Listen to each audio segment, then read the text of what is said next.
اللغز وراء اعتزال بالوتيلي المهاجم الإيطالي الشهير الذي أثار الجدل دائما داخل وخارج الملعب. Ora dai che sto molto lì voi, le palotelle, palotelle, palotelle! Super Mario 7! صوّبونا أروع! الجرانتينو البالوتيلي! تصويرة عندك خاصية حرارة في آخر لحظاته! قبل ما نبدأ الفيديو صلي على النبي واشترك لي بالقناة وتعالى نشوف. خليني أقول لك فين ماريو بالوتيلي اختفى. يمكن أنت مفكر بالوتيلي لاعب كبير في السن عشان كده اعتزل، حتى لدرجة إننا ما بنسمعش اسمه. بس لا، بالوتيلي اختفى عن عمر 31 سنة، وهذا العمر هو أغلب أعمار اللاعبين المحترفين، والاعتزال بيكون على سن 35 سنة أو أكتر. بس لعدم نضوجه الكامل ومشاكل الكتيرة مع عائلته وصلته لهذا المكان اللي هو اختفاء بالوتيلي. هقول لكم مسيرة بالوتيلي بشكل سريع. اتعرف بالوتيلي في 2008 مع انتر ميلانو عن عمر 18 سنة، وشارك في الثلاثية التاريخية مع انتر ميلانو،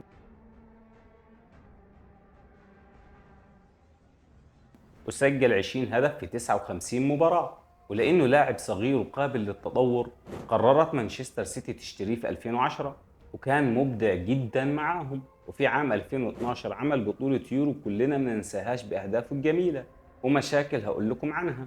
بس لأنه بالوتيلي واسمه يرتبط بالمشاكل، قرر ينتقل للفريق الغنيم وهو اس ميلانو.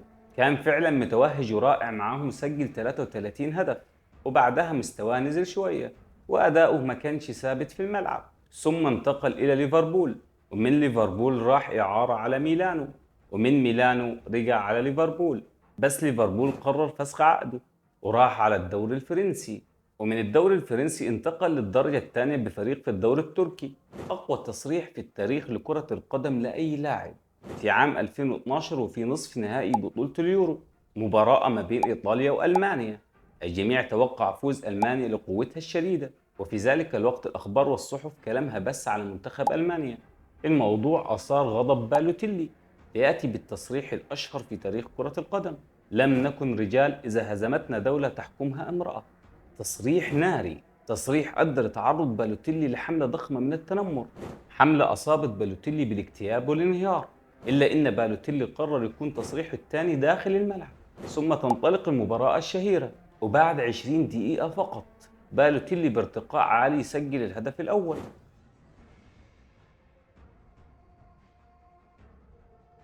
زي ما انتم شايفين.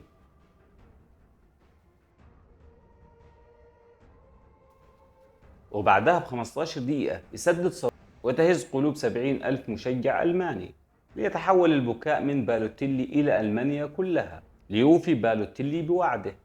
لماذا لم يحتفل اللاعب الإيطالي بالوتيلي بتسجيل الأهداف؟ بالوتيلي في العديد من المرات كان يسجل أهداف ولا يحتفل بعدها. وفي عام 2012 صرح بالوتيلي على عدم احتفاله بالأهداف، وقال: أنا لا أحتفل بالأهداف لأن كرة القدم هي عملي. فهل مثلا يقوم ساعي البريد بالاحتفال عندما يقدم لك الظرف أو الطرد البريدي؟ فسؤال: هل هذا يعتبر انضباط تام من بالوتيلي لكرة القدم؟ وهل هتكون كرة القدم ممتعة إذا اتبعوا اللاعبين نفس نهج بالوتيلي في عدم الاحتفال بالأهداف؟ وما الذي دفع بالوتيلي إلى الاعتزال المبكر؟ هل كانت الإصابات المتكررة أم الضغوطات النفسية؟ ربما كانت الأسباب خارج الملعب، مثل الصراعات مع الإدارة والإعلام. بالوتيلي المعروف بالشخصية القوية المثيرة للجدل قد يكون وجد صعوبة في التكيف مع الأنظمة الصارمة لكرة القدم الحديثة، مما أدى إلى قراره المفاجئ: بالوتيلي كان بإمكاني أكون أفضل من ميسي وكريستيانو وأفوز بالكرة الذهبية. وقال بالوتيلي: كان ممكن أقدم مستوى أفضل من المستوى اللي قدمته في مسيرتي، ولكن في نفس الوقت فزت بكل شيء مع الأندية اللي لعبت معاها، والبطولتين اللي ناقصني اللي ما فزتش بيهم بطولة أوروبا وكأس العالم مع المنتخب. وقال بالوتيلي مدير أعمال ريولا كان بيقول لي في ذلك الفترة: ميسي وكريستيانو كانوا بيفوزوا بالكرة الذهبية لأن بالوتيلي كان بيلعب 20% من مستواه، بس لو لعبت 100% من مستواك راح تفوز بالكرة الذهبية في عصر ميسي وكريستيانو. ممكن البعض من الجمهور يعتقد أن هذا الكلام كبير ومن الصعب تحقيقه، ولكن أنا عارف إمكانياتي وصفاتي، ولهذا السبب كلام ريولا صحيح. ويا ريت أرجع بالماضي وألعب 100% من مستواي. بالوتيلي قصف جبهة إبراهيموفيتش. في العادة تعودنا أن إبراهيموفيتش هو المتخصص في قصف الجبهات، ولكن هذه المرة حصل العكس. إبراهيموفيتش تحدث عن بالوتيلي وقال: بالوتيلي كان عنده الكثير من الفرص لاستغلال موهبته والاستفادة منها بشكل أفضل، لكن بالوتيلي ما استغلش الفرص اللي كانت متاحة ليه. ويرد بعدها بالوتيلي سريعا وينشر صورة استوري على الانستجرام يظهر فيها وهو فاز بدوري أبطال أوروبا، وأضاف منشن لإبراهيموفيتش. وطبعا هذه البطولة إبراهيموفيتش ما فازش بيها حتى مع لعبه مع أندية كبار أوروبا. وطبعا إبراهيموفيتش ما ردش على بالوتيلي حتى الآن. في قصة حكيها لك هتخليك تغير وجهة نظرك عن بالوتيلي. كلنا عارفين ان بالوتيلي قد ايه تصرفاته مجنونة شوية، زي مثلا في موسم من المواسم مع مانشستر سيتي تغرم حوالي اكتر من $250,000 بسبب سلوكياته في التمرين، وليه تصرفات فيها رعونة عملت له مشاكل مع مانشيني، وليه لقطات وتصرفات ساذجة شوية في الملعب، زي لما ما كانش عارف يلبس الفانلة في وقت من الاوقات. لكن ليه تصرف هيخليك تحترم بالوتيلي. كان في ولد صغير يطلب منه التوقيع بعد التمرين، بالوتيلي سأله: هو ليه انت مش في مدرستك؟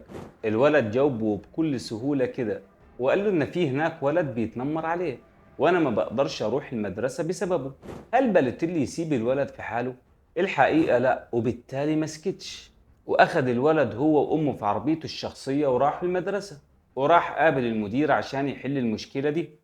ومش بس كده، بالوتيلي طلب انه يقابل الواد المتنمر شخصيا وعلى انفراد عشان خاطر يقنعه ان التنمر مش الحل، وان التنمر مش حاجة كويسة خالص وممكن تأذي الشخص اللي بتتنمر عليه نفسيا. الحقيقة ان بالوتيلي كان كثير المشاكل، ولكن كان ضد الظلم وضد اي شخص يتنمر او يستضعف احد، لانه عانى في الطفولة والكبر من ذلك التنمر. والسلام عليكم ورحمة الله وبركاته.